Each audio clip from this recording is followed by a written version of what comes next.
You're listening to 50% Facts, the show where we try to answer specific questions on an individual topic, and then at the end we bring in an expert to give you the real answers. I'm Jim McDonald. And I'm Mike Farr. Welcome to our show.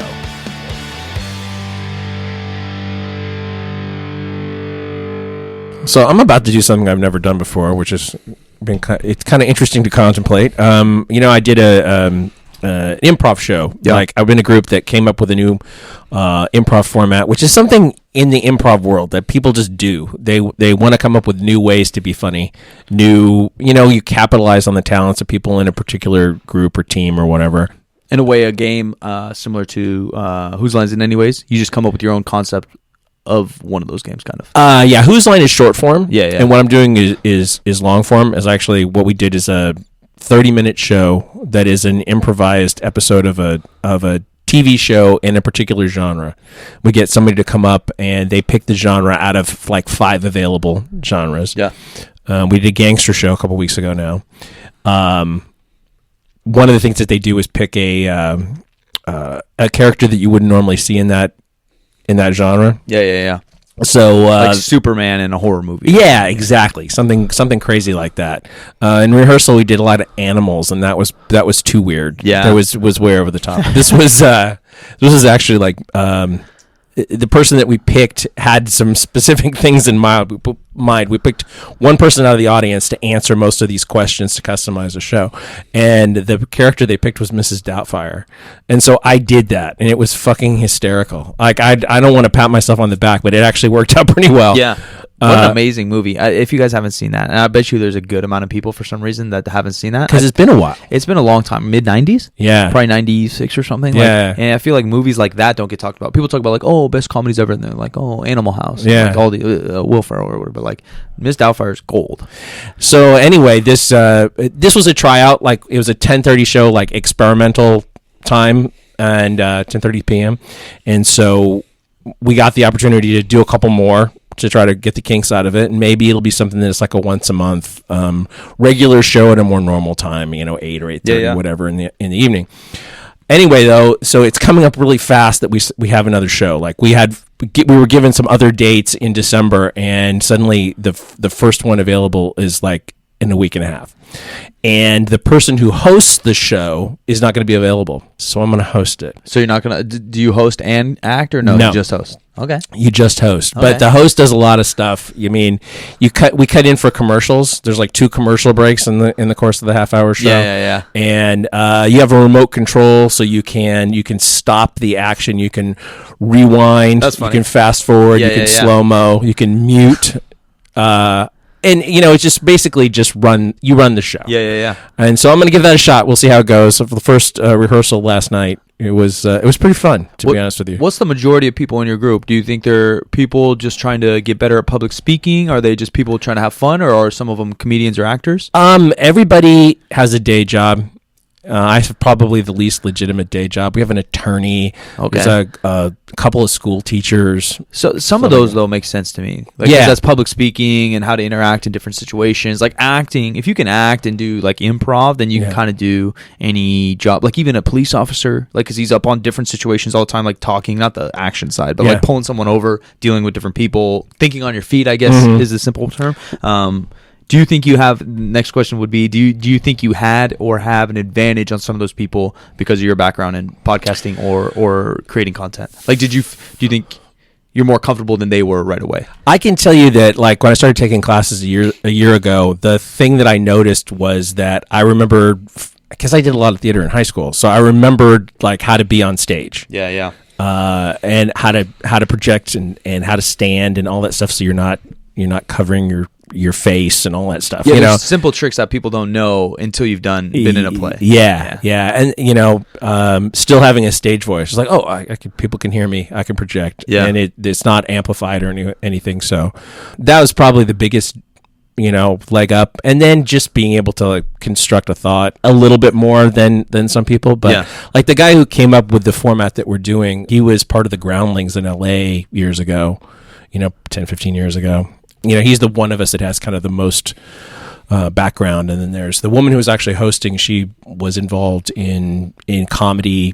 Well, so 15 years ago too. They were friends back in college. Yeah. So they have a little bit, but I feel like podcasting, although what we do is raw and not character, obviously, and not really guided. It is ad lib because you and I come in with one question. And we've done podcasts where we come in with nothing. And we're just talking, and you're just feeding off what's next. So I'm thinking of what I'm talking about right now. I'm thinking about what you're about to say, and then I'm already thinking about what I'm about to say back to you. And that's right. That's the same thing, but now I'm in a character, or now I'm in a situation. It's the same thing. In this particular show, because it's so long form, you're trying to figure out like what's going to happen in this particular scene, and then how are we going to get to the end, because it still has to follow a regular story arc, right? A beginning, middle, and end, especially for a half-hour show. That's kind of a big deal. I don't think I've ever done anything like that. I've done a bunch of ad lib, and like we played games, kind of like Who's Lines Anyways, and all my acting. Short form games are a lot of fun, super fun, and I can do that really well. But I don't know if I could do long term, because you're right. You have a broadcast thought on top of the thoughts I just said I had. And I don't know if I have 3 channels going in this little empty brain. I think I have 2 channels that I can kind of do. So anyway, though, it's been fun so far. We'll see what happens. Yeah. What's the next one then? Same format? And then Same format. Because it'll be different because you have a different random person in the crowd. Yeah, exactly. The person who... part of the show, too, is that we asked them for a phrase that needs to appear in the show somewhere. Yeah. And this guy's phrase was, "Help us on the way." So... I had Mrs. Doubtfire do "Help Is on the Way," and he came up to me afterwards and said, "Thank you for making my dreams come true," because I have a bunch of people who work for me, and I send them this meme all the time that's a Mrs. Doubtfire that says "Help Is on the Way." Oh, that's amazing. Just as real life memeing. Yeah, like real life. Real life memeing. So, speaking of improvs, this is an awkward transition to lifting weights. Lifting weights and blood flow restriction training, or occlusion training. We wanted to talk to Layne about this because I know that he's talked about having done this really early, like years and years ago. I think they're really good friends. This show name couldn't be more accurate because I have all these names and years in my head, and I think I'm on them. I think they're really good friends with Jeremy Lineker, who I think's at Oklahoma State. Professor, and I'm pretty sure he's done 90+ percent of the research on this. This was kind of his baby, and he's personal friends with Layne. So I think Layne, Alberto Nunez, some of our friends kind of adopted it real early because 1, it's their friend, and 2, they trusted their friend's research. Basically, it's where you tie yourself off. You're looking like a drug addict, mostly extremities. Arms, legs, and then you'll do lightweight. I think 20, 30, 40%. Of maybe not even your 1 rep max, but of what you would normally even use. Let's say we're doing tricep pull downs, or push downs, and we're putting it on our bicep. We wrap that thing off, and we're doing 40% of what we would normally use of real high repetitions, 30 repetitions or so, 3 sets, something like that. And I think that's kind of the protocol. And as they say, like, the pump is real by that point. Yeah. Like, there's a lot of blood stuck on the other side. Basically, you're keeping the majority of that blood from recirculating back into your trunk. Yeah, and you don't untie in between sets. You keep that going. And I think the research shows or seem to show that it has similar effects to a regular hypertrophy workout or progressively overloading in an exercise. But with less weight. And so then how people are applying it in mainstream Instagram is probably incorrect. People are just going out there and doing whatever. Right. But I think this was studied probably around 2012, 2013, 2014 or so. And I think how you apply it, I've applied it a couple times, is and that's kind of everything with lifting weights, right? We have all these tools, and there's eccentric training, there's pause training, there's bands, there's chains, and how we apply it shows if you have knowledge or if you're doing these things correctly, right? Like anyone could throw some chains on a bench and start whipping that thing around, but what's the purpose? Why? When? How? And so BFR to me, you start to apply these things when you have some joint pain. Perhaps you're deep into dieting.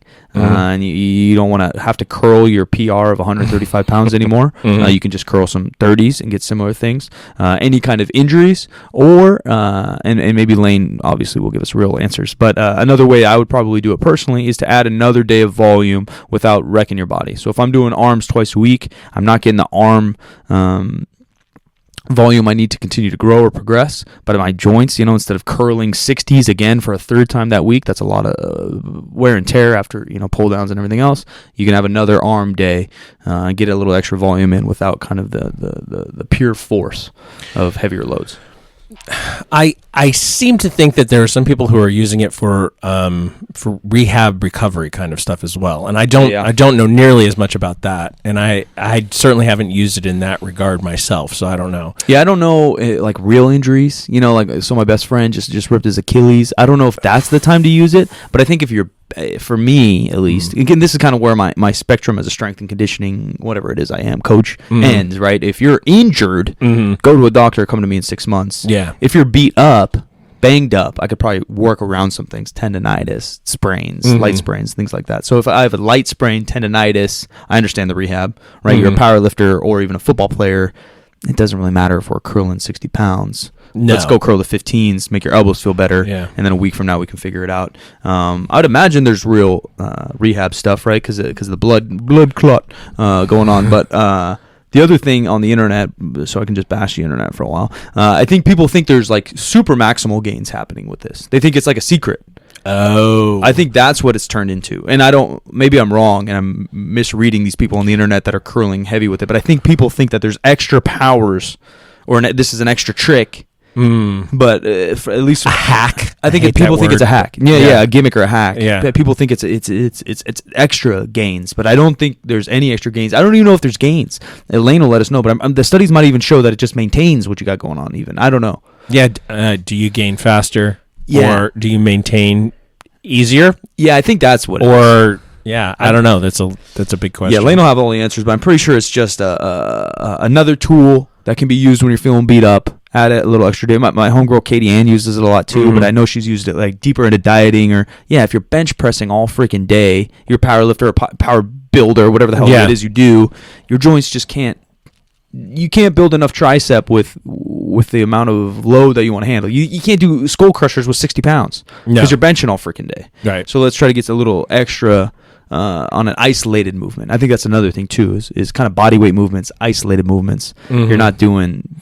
You're not benching with it. Like and you're maybe not squatting with it. I think I've seen people body weight squat, and that makes some sense to me, right? You're getting a big old flush down there, right? But who knows? Layne will probably have an exact freaking program for us or something smart.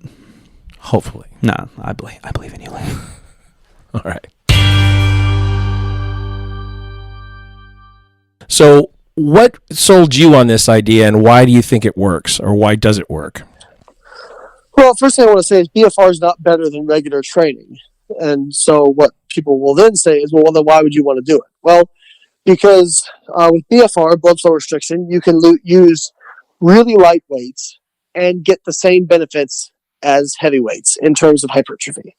So, if you're injured, if you're traveling and you don't have access to, like maybe just a hotel gym or whatever, this is where BFR really shines. But can I humble brag for a second? Actually, hit him. Not even gonna be a humble brag. It's gonna be just a straight flex. Straight up brag. So, about 11 years ago, 2007, I was at the University of Illinois, and I came across this big meta-analysis of hypertrophy, of like what creates hypertrophy. And there was a section in there where they talked about Kaatsu training, and I kept reading about this Kaatsu training. I'm like, wow, this sounds really. Like, they're getting really good results with this. I want to, find out what this is. So I actually looked up what it was, and then I was like, well, that sounds stupid. This restricting blood flow, and that sounds dumb, but, I was going to try it because I'm a scientist, and I have to experiment. So I was doing it in the gym one day. Well, first off, I tried to use, exercise bands, like the rubber tubing, and that didn't seem to do anything. And then I used, the Harbinger belts, the Velcro ones. Yeah, like an ankle brace deal. Yeah, well, yeah. No, more like an actual belt. The Velcro ones that go around your. They don't actually do anything for your core, but I used that on my thighs, and that seemed to work a little bit better. And then one day I was squatting with knee wraps back before I discovered the lovely USAPL, and I realized, I'm like, man, I can't feel my calves. I feel like my calves are really pumped right now. And then it occurred to me, well, hey, knee wraps might actually work better. So I tried that, and that seemed to work really well. And I was doing it one day, and Jeremy Lineker was a intern in a lab across the street, and he had known me from the bodybuilding.com forums, and we hung out a couple times, and he's like, "What are you doing?" And I'm like, well, I told him about it, and I'm like, "Oh, it's BFR." Well, I didn't call it BFR. I called it occlusion training. It does this and this, and he looks at me and goes, "Well, that sounds stupid." And I'm like, I know, but it works. So he tried it a couple times, and then now has gone on to publish probably, I would say, in excess of 100 peer-reviewed journal papers on blood flow restriction. So I'll just completely take all credit for that right there. But I think that, like I said, it's not better than regular training. But if you're telling me I can get the same benefits of lifting heavy weights doing light weights, I mean that's pretty stout. Now, to be completely transparent, there have been some studies where they've taken light weights and just had people go to complete failure without BFR. And if you're talking about being above, if you're talking about 30 to 50% of a 1 rep max, it seems to do about the same thing. So people would say, well, what's the advantage to BFR? Well, the advantage is it'll get you there quicker. Can you, just for a second, guys, imagine trying to do 30% of your 1 rep max on a leg extension to absolute failure. 120 reps maybe. Who knows? Yeah, exactly. You probably never actually get true failure, right? Because you just take a quick breath and then you can do another rep. Yeah, and with my ADD, I'll be done. Yeah, same thing here. I hate high reps. It's just boring to me, So BFR pre-fatigues you because you're limiting blood flow or venous blood return to the heart. So it actually makes you fatigue faster, and you reach that failure point quicker. So it's just less time. For those that haven't heard of BFR, can you give us maybe definition, what you do, and then just the most basic protocol? Yeah, so basically you're trying to not restrict arterial blood flow to the limb. You're trying to restrict the venous return. So you're trying to cause that fluid, that blood, to pool in the limb that you're training. So if we're talking about your legs and you're taking knee wraps and wrapping off at the top of your thigh, you wrap, if you're using knee wraps, what's been validated is using a subjective 7 out of 10, 10 being wrapping the absolute max tightest you can. So a 7 out of 10 wrapping to that level of tightness, and then doing, for example, 20 to 30% of a 1 rep of your estimated 1 rep max on a leg extension or leg curl or calf raise or whatever you want to do, and doing that for a set of 30, resting 30 seconds, then 15, resting 30 seconds, 15, resting 30 seconds, and then 15 final reps, resting 30 seconds, and keeping the wraps on during that entire time. Is this the goal? Is obviously is it hypertrophy? Is it to maintain? Is it like a finisher, or is that like a complete workout, or do you do it after some heavy compounds? A big pump chase. Yeah. So I usually use it as kind of a finisher, but you don't have to use it that way. But it seems to be safe. There's no, there's been thousands and thousands of people using it. There's been no documented. Okay, let me go back. I don't want to get too far off topic, but there was one case study where a hockey player reported rhabdomyolysis from BFR, which is unlikely because BFR actually produces less muscle damage than regular weight training. And also, when the doctors released him, they said he could just go back to doing whatever he was doing before. If they really thought that BFR caused rhabdo, why would they tell him he could keep doing it? So I'm not real worried about that one. I wouldn't worry about that little guy. So it seems to be safe. You could do it for your entire workout, but at the end of the day, if you want to get stronger and maximize hypertrophy, I think it's probably a good idea to lift some heavy weights. But this is a great, actually, I loved doing this when I was really into powerlifting, doing a lot of volume on the big three, because I would be so beat up from that volume I was doing on the big three. I didn't feel like going and doing heavy bicep curls. You know what I mean? like I would use BFR instead to elicit a hypertrophy response, and keep my biceps grow, without having to go super heavy. And then obviously if you're injured or something like that, that's where it really shines, because now you can still, like, keep most of your muscle, while not having to go heavy. Do you think it has an application in rehabilitation or recovery restoration, or possibly, because there is some evidence it may increase like long-term blood flow and hemodynamics to that area, which blood flow seems to have an impact on recovery. And there was a case study, and again, this is just a case study, so this could have been just a random thing, but there was a guy who thought he had torn his ACL, and he asked Jeremy Lineker, could he do BFR, like leg extensions, and Jeremy's like, be careful, but like that shouldn't really make it worse. It's already torn, and you don't really use your ACL because that's lateral movement. So the guy just started doing leg extensions with lightweight, doing BFR while he was waiting to get surgery. And the day of his surgery, I think it was the day of his surgery, he went in, and the doctor looks at his X-ray and his MRI, and he says, "What the hell have you been?" First off, he's like, "You don't have a torn ACL. You broke your femur." Whoa! So the dude broke his femur, like hairline fracture, by his knee, and misinterpreted that he had torn his ACL. Oh, jeez. But the doctor said, he's like, "I'm not going to do surgery on you because it's basically like close to being healed." And this is after a few weeks. So again, that doesn't prove anything. Sure. That's just one person.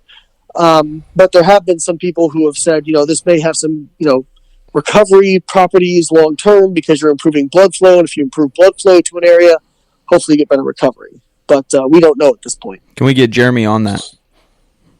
What's that? Can we get Jeremy on that study, Mr. Lineker? Well, I'm sure he's already had about 1,000 thoughts in his head. Yeah, it's all about. Yeah, I'm sure it will happen. Because there's tons of application, obviously, for hypertrophy, but the world knows, hopefully, how to build muscle and things. But talking about professional athletes and things of that nature, recovery and injuries, I think the next biggest thing coming, Yeah, it was funny. I was actually in a disagreement on Twitter with the Houston Texans head strength and conditioning coach, because he was telling me I was wrong for having people do BFR with leg extension with knee wraps. And I said, well, this has been validated in studies, and it's not dangerous, this and that, and the people get the same benefits. It ends up he'd spent $10,000 buying a Kaatsu device, which is what the original BFR research was done in. Yeah. And he was basically trying to validate his purchase, which ended up probably being a waste of money. But the NFL team, they print money. Yeah, they got money. But yeah, you could have done it for $100. Yeah, exactly. Wow. Normally people just use it on arms and legs, correct? Is there a way to do maybe chest and back, or is that a little too crazy? You can. The direct BFR benefits are just going to be on the limbs, right? Your legs and arms, because obviously that is outside. If you look at your heart, you can't really, blood flow restrict your chest, right? Because turn into a mummy. Yeah, exactly. Just wrap it around your throat. You know what I mean? Don't do that, kids. Yeah. Layne's joking. I am joking. You would be surprised some of the conversations I've had. Oh, can I wrap it on my dick? Does this thing grow? A little cock push up. Yeah, it's called a cock ring, folks. You can use those. Sorry, guys. It's just not too tight. Sorry, guys. But you can get indirect benefits, because if you, like, for example, if you are doing like a shoulder overhead press, like let's take the shoulders, for example. Or no, let's do chest. You're doing a chest press. If you're under BFR, your triceps are going to fatigue faster, and it's going to cause your chest to have to take over a lot of the movement. So you'd be able to get some benefits, not the direct BFR benefits, but kind of like indirect benefits if you were, like, for example, having to lift light weight or that sort of thing, because you'd have to use more of your chest proportionately compared to your triceps. Sure. So again, as a finisher or rehab, maybe you do some heavy barbell bench press, maybe some dumbbell presses, and then you end up on a machine and you can do your arms.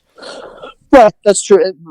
Usually, I don't really use it for that, just because I think that, like for me, I'd rather just have the benefits of the direct BFR. And if you've never done it before, I think you guys have probably done it. What's the pump like? Yeah, it's insane. It's pretty good. Yeah, it like hurts. Yeah, when people talk about like skin splitting pumps, and I'm like, if you've never done BFR, you have no idea what that actually is. Yeah, you hop on like a cable curl and you tie off. It freaking hurts, man. It hurts. Yeah.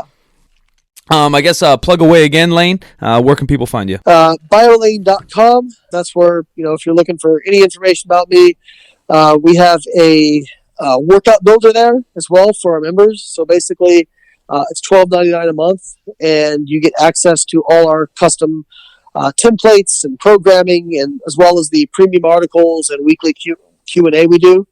And then, like I said, I've got the new Fat Loss Forever book coming out probably in about 3 weeks, if not sooner. And that's going to be my Fat Loss Manifesto.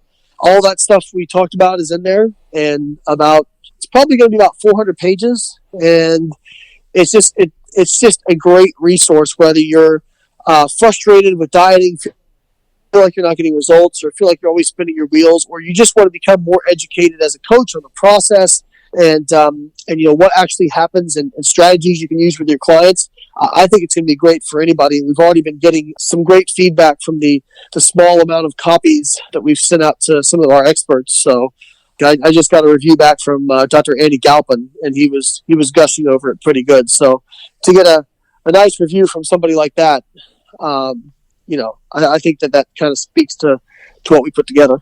Well, that's awesome. We love Andy. Yeah, he's a super smart guy. All right. Well, thanks a lot, Layne. No worries, guys. I appreciate it.